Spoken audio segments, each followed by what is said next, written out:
guys are doing awesome today. We're going to get our Instagram peeps up and running here. Oh my word. What a week it's been already. And it's been a great one on top of it. So, here's what we got going on. Today, we are going to talk about some high performing team stuff. And it's going to be awesome and it's going to be amazing. And it'll be even better once I figure out how to get Instagram live again, because that seems to be my hiccup. But it's all good. I love it. Instagram people are awesome, so we want to make sure that they are included. And it's all fantastic. So, what are we talking about today? We're talking about high performing teams.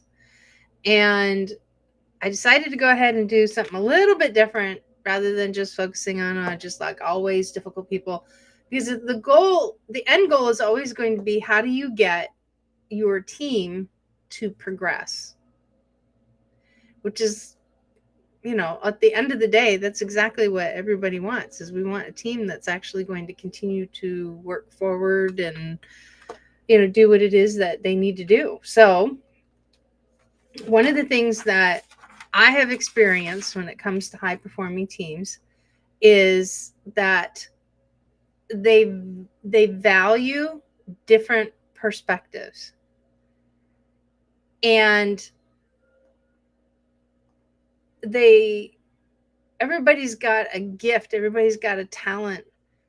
And so what happens is that a highly successful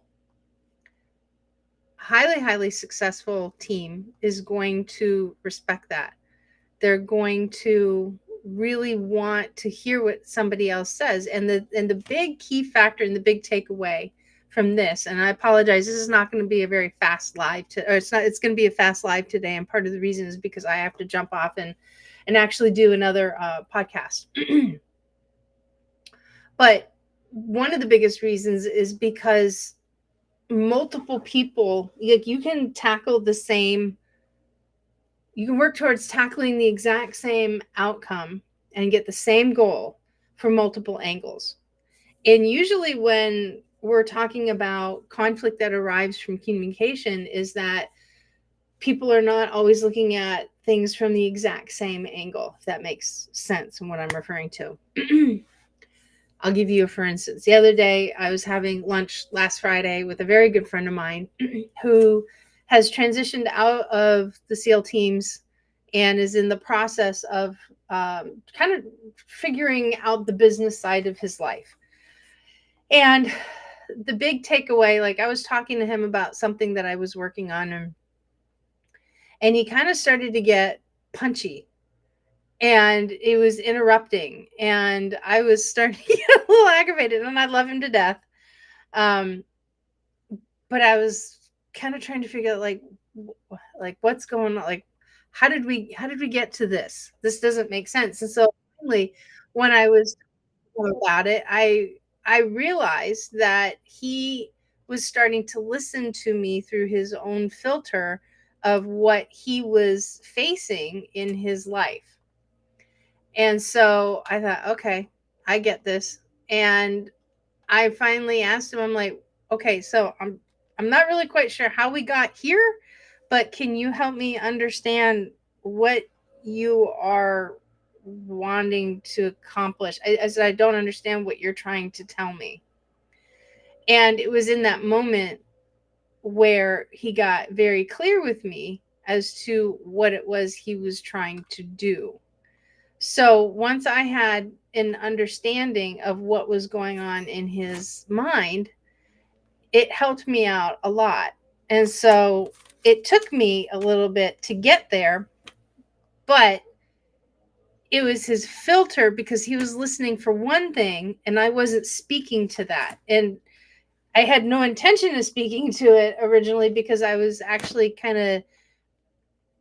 I was talking to him about a problem I was having. So it didn't flow quite like I wanted it to. And it was very frustrating. And that's fine. I mean, that kind of stuff happens. But if you want to be really good really, really good at dealing with high performing teams, difficult people, all that stuff. One of the things that you really have to get good at is actually mastering the art of channeling disagreements into more productive conversations. And that key, the big key that is going to make that happen, is leveraging the full potential of the team. If you don't do that, then everybody starts, if they're not in that line of thought that, hey, this is the direction that we're going in, and if they have a different perspective and don't speak up, there's always going to be some form of animosity there.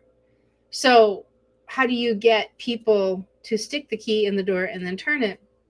And that is that you have to really embrace and fall in love with having diverse opinions about things. Now, a lot of people will go like, oh my gosh, that's just too intense. And then all of a sudden I've got opinions everywhere. You're right. It can be.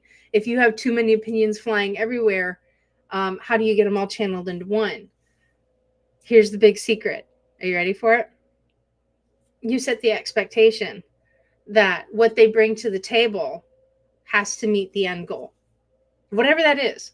So if your objective is to sell more widgets, then you're going to be open to unique ideas. You're going to be open to different solutions. You're going to be open to think about things and investigate things that we haven't yet looked at. But in bringing them to the table, because you want to hear them, it has to align with that it has to align with that selling that particular widget.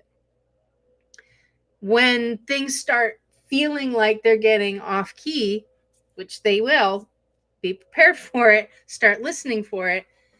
If you get really, really good at this, you can keep your team on pace and on track.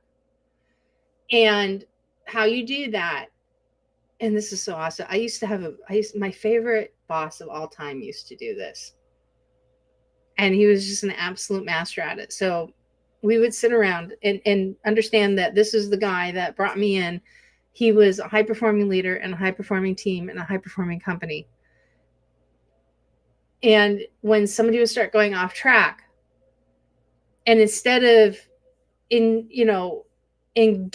in the conflict that would come with things, like somebody would say something and it would ruffle somebody else's feathers, meaning they would give a suggestion like, well, why don't we just do it this way? And somebody goes like, are you freaking nuts? We can't do it. And then, so what he would do to get everybody back on pace again is he would ask this one particular question.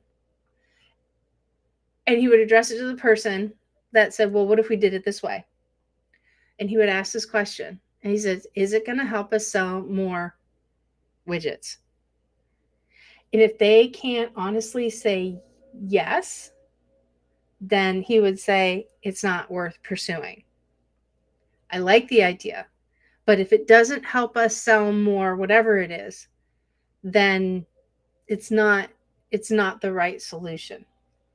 And inevitably what had happened, because I saw it many times, is that all that stuff that was going on in the room, suddenly the temperature just came down. And he didn't have to yell at anybody. He didn't have to get into any arguments.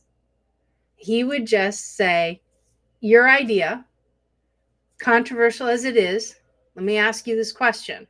Is it going to help us sell more widgets? Yes. Okay, if it's yes, then let's sit down and explore it.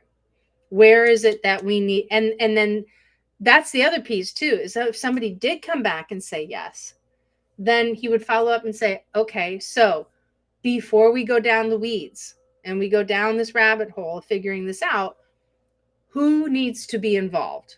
What areas are going to get impacted by this if this is what we decide? And we would sort that out first before going into the absolute details about how something works, and then when should we roll it out and all that other good stuff. And the reason why we did it that way is because it actually pulled more diverse, well-knowledged, absolute experts within the business to the table. And it gave us the ability to say, our team has come up with this solution.